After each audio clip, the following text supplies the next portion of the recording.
Controversy continues over the agitation activities of the indigenous people of Biafra and the political fallout surrounding their leader, Mazi Nnamdi Kanu.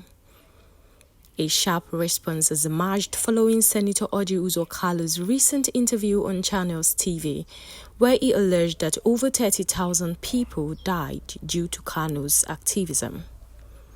The Rising Sun Group has issued a strongly worded statement condemning Senator Orji Uzor Kalu for what they described as a disgraceful interview. According to the group, Kalu's claims were reckless and an insult to the people of the Southeast. They condemned the Senator's Defense of Justice James Omotosho's controversial verdict that sentenced Nnamdi Kanu, calling it a travesty of justice.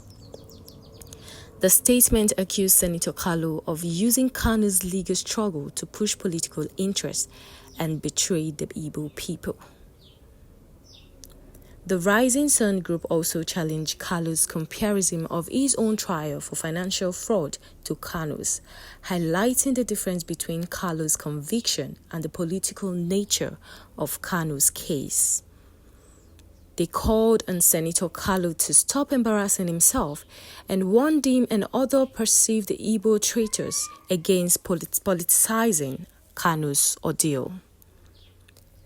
The group urged Kalu, as a prominent political figure with close tie to the presidency, to actively work for a political solution to Kanu's situation instead of making divisive remarks for political gain.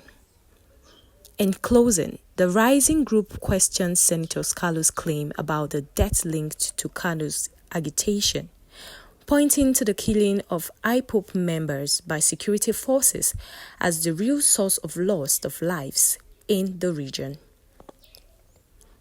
The tension over Nnamdi Kalu's case and the political narrative around it continue to play out, underscoring the deep division in the region.